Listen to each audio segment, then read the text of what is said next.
Hello दोस्तों, जैसा कि आप देख सकते हैं आज हम देखेंगे चैप्टर नंबर 5 यानी कि नागरी लिपि का। आज हम देखेंगे ऑब्जेक्टिव क्वेश्चन। तो सबसे पहला क्वेश्चन है, गुणाकर मूल्य ने मिडिल स्तर की पढ़ाई किस भाषा में की थे? तो मराठी भाषा में। आप लोग देखने के पहले हमारे चैनल को आप लोग सब्सक्राइब करिए और वीडियो को फटाफट लाइक करिए और एक दूसरे के पास शेयर कीजिए।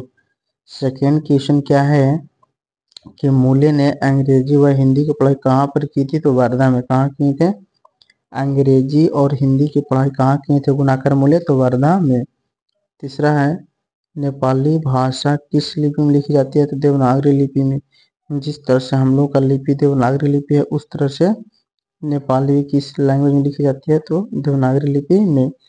फोर में इन्फिनेटिव अक्षर का संबंध वर्तमान में किस भाषा से? तो मराठी से। किस भाषा से? मराठी से। पाँच में है, बांग्ला लिपि प्राचीन नागरी लिपि की क्या है? तो बहन है। छह में है, केरल के शासकों द्वारा सिक्कों पर वीर केरला शब्द किस लिपि में लिखी गई है? तो इसका आंसर क्या होगा? नागरी लिपि। क्या हो जाएगा? नागरी लिपि। सात में है, पहले पहल किन राजाओं के लेखों के लिपि को नंदी नागरी के नाम दिया गया? तो विजयनगर के राजाओं का। विजयनगर के राजाओं का। आठ में है, टकसॉल का संबंध किससे? तो सिक्कों से। टकसॉल का संबंध किससे है? सिक्कों से। टकसॉल का सिक्का। नाइन में, श्रवण बेलगोला स्थान का संबंध कहाँ है? तो जैन धर्म से। किससे संबंध है? तो जैन धर्म से। 10 में है, किस शासक ने अपने सिक्कों पर राम सीता की आकृति और नागरी लिपि में राम ये शब्द अंकित करवाए थे? तो अकबर ने। कौन करवाया था? अकबर ने। 11 में है, नागरी लिपिक शीर्षक निबंध के निबंधकार कौन है? तो गुणाकर मूल्य।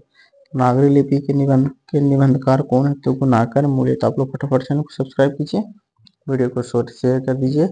12 में, नागरी लिपि शीर्षक पाठ किस पुस्तक से लिया गया है? तो भारतीय लिपियों की कहानियों से। नेक्स्ट है 13 में, मराठी भाषा की लिपि कौन सी है? तो देवनागरी लिपि। 14 में, सिद्धम क्या है? तो एक प्रकार की लिपि है। सिद्धम क्या है? एक प्रकार की लिपि। 15 में, किसे देवनागरी की संज्ञा दी गई? तो काशी को। हिंदी के आदि कवि कौन है? तो सरहपाद। कौन है हिंदी का आदि कवि? सरहपाद। 17 में है, अमोघ वर्ष कौन थे? तो प्रख्यात राष्ट्रकूट राजा थे। कौन थे? प्रख्यात राष्ट्रकूट राजा थे। आगे 18 में है, मिहिर भोज की ग्वालियर प्रशस्ति किस भाषा में है? तो संस्कृत। बेतमा कहाँ है? तो इंदौर के पास। बेतमा कहाँ है? इंदौर के पास। आगे देखें हम लोग क्वेश्चन नंबर 20। 20 में है, ईसा की 14वीं 15वीं सदी के विजयनगर के शासकों ने अपने लेखों की लिपि को क्या कहा है? तो नंदी नागरी। हिंदी लिखी जाती है देवनागरी लिपि में। आगे देखें क्वेश्चन नंबर 22। विजयनगर के राजाओं के लेखों की लिपि को क्या नाम दिया गया? तो नंदी नागरी लिपि।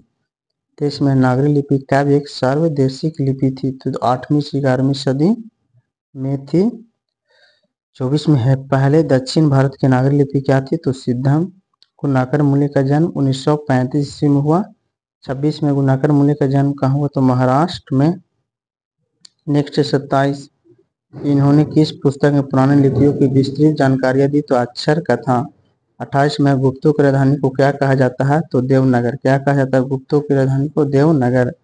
29 में, गुणाकर मूल्य ने अपनी विभिन्न विषयों पर कितने निबंध लिखे? तो 2500 से अधिक। ऑप्शन नंबर बी बिल्कुल सही हो जाएगा।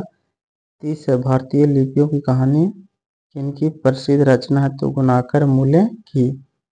31 में है, इस्लामी शासक का आरंभ कब हुआ? तो 12वीं सदी में। 32 में, गुणाकर मूल्य का मृत्यु कब हुआ? 2009 ईस्वी में, यानी कि हाल फिलहाल लगभग 15 साल पहले हुआ।